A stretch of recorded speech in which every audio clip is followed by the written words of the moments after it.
شكرا يا ربي شكرا هديت قلبي شكرا نورت دربي شكرا شكرا يا رب شكرا يا ربي شكرا. You see, my brothers, you know what I love about the Sahaba? The Sahaba were real people. Many of us, we like to praise the Sahaba so much so to the point where we start painting this picture like they never did anything wrong. Well, you're very wrong. Sahaba did a lot of things wrong, but that's what was beautiful about them, because they made mistakes. Then the way they dealt with their mistakes is what makes them so special and so unique. My time is short. One particular incident. After one of the battles, there was booty of war, gold, silver, swords, shields, stuff like this. So the Sahaba gathered, there's a lot of it, it's money. So they started sharing their opinions as to how they should distribute this wealth.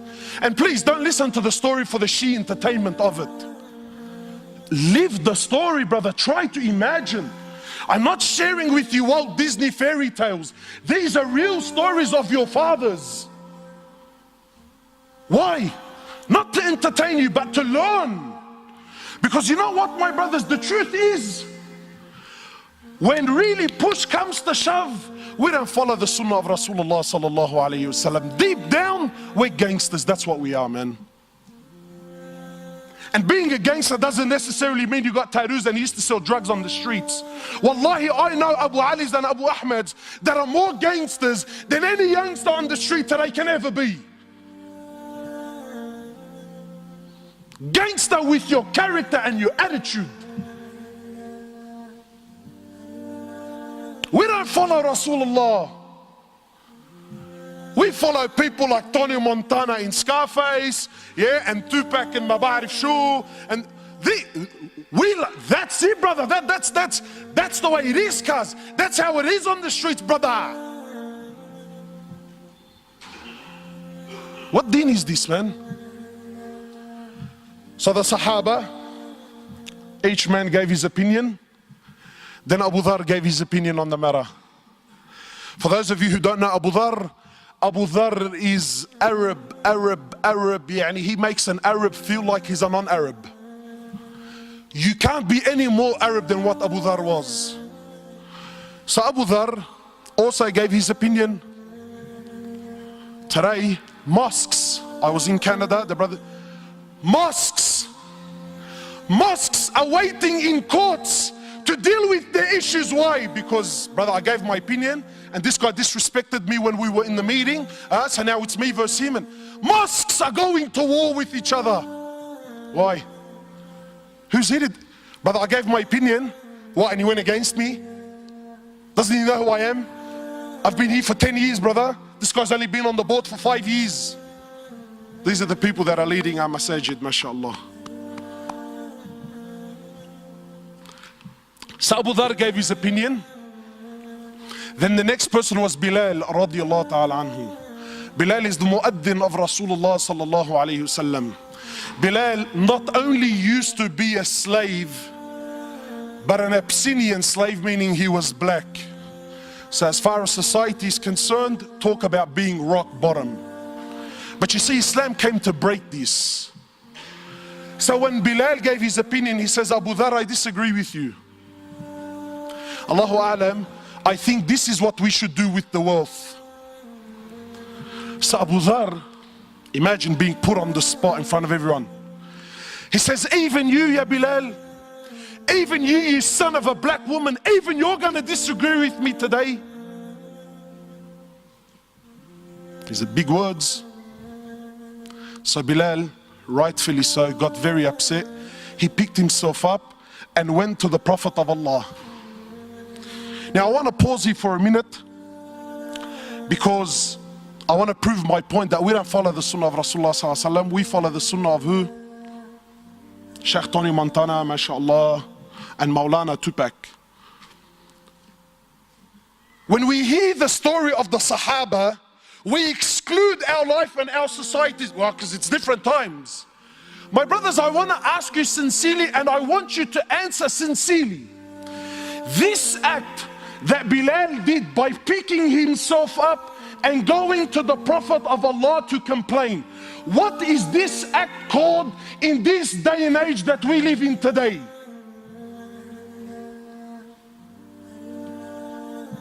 He's a snitch. True or not? Brother, we have a drama. You pick yourself up to go complain. What are you, a woman, bro? That's street language. You see, but Bilal wasn't corrupted by your Tupac and your Tony Montana.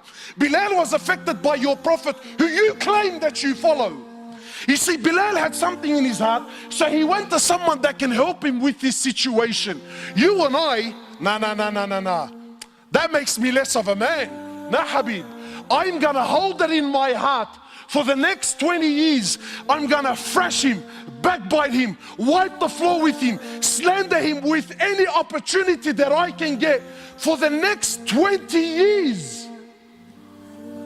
But I won't go to someone that just might be able to help my situation.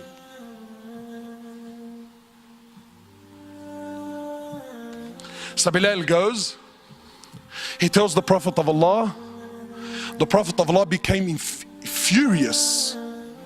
So the Prophet of Allah, he comes, he goes to where Abu Dharr was, and he grabs Abu Dharr he grabs Abu Dharr. Talk about bridging up. This right now was bridging up. And he grabs Abu Dharr and shakes him and says, Abu Dharr, you are a man that still has jahiliyyah in his heart.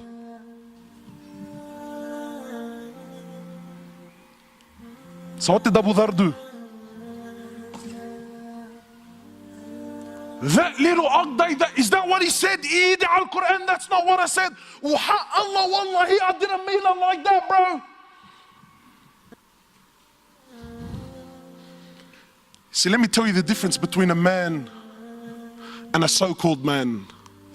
A real man is a man when he acknowledges that he really was in the wrong, he admits that he's in the wrong. So Abu Dharr lowers his head. He understands that he hurt his brother. He understands he upset his Prophet. So how did he deal with the situation? Did he stop praying at that masjid so that I don't see Bilal? Because that's how we deal with our issues, isn't it? Did he? Abu Dharr radiallahu ta'ala anhu, after acknowledging that he's in the wrong, he picks himself up. He goes into the streets of Medina looking for Bilal radiallahu ta'ala anhu. Then when he sees and he finds Bilal, he goes to Bilal publicly. Leave this with me, publicly, in front of everyone. He goes to Bilal in front of everyone and gets down on the floor and says to Bilal, Ya Bilal, by Allah, I will not lift my head off the floor until you step on it with your foot.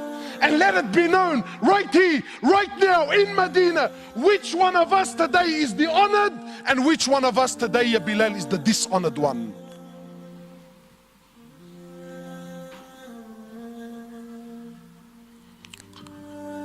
Come on, man, how come I haven't heard this story before, bro? So what did Bilal do? He's vulnerable, he's on the floor, he acknowledged, I told you, bro, I told you I was in the right. What did he do? Wallahi, an opportunity that most of us would love to have with those that hurt us. You see, real forgiveness is to forgive from your heart sincerely, whether you can do something about it or you can't. You see, there are many of us who have issues and dramas with other people, and we paint on the outside that, nah, brother, wallahi, man, I forgive him for the sake of Allah. You little kazzab, you little spinner. The only reason that you claim that you forgive him is not because you really forgive him. The truth is you can't do anything to this guy anyway. So really, by default, by the fact that I physically can't do anything, I disguise my weakness with what? Nah, wallahi, bro, I forgive him for the sake of Allah. But deep down in your heart,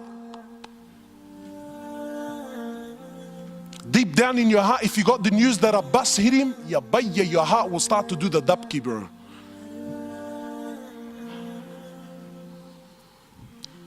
Some brothers tell me, cuz, listen, wallahi, bro, wallah, I forgive him. Wallahi, I forgive him. But I don't forget, cuz, Wow, mashallah, really? You forgive but you don't forget? Well, I got news for you, bro. If you forgive but don't forget, you didn't forgive to begin with. You see, this topic is not as juicy as what you first thought, eh? Why? Because it's hard on the nafs. Because this is real deen. This is real deen. So what did Bilal do? Bilal gets down on his hands and knees. He kisses Abu Dhar on the forehead. He says, Abu Dhar, are you serious? I forgive you for the sake of Allah. Done, finished, dusted, never to be spoken about again. Not drag it on for 10, 15 years.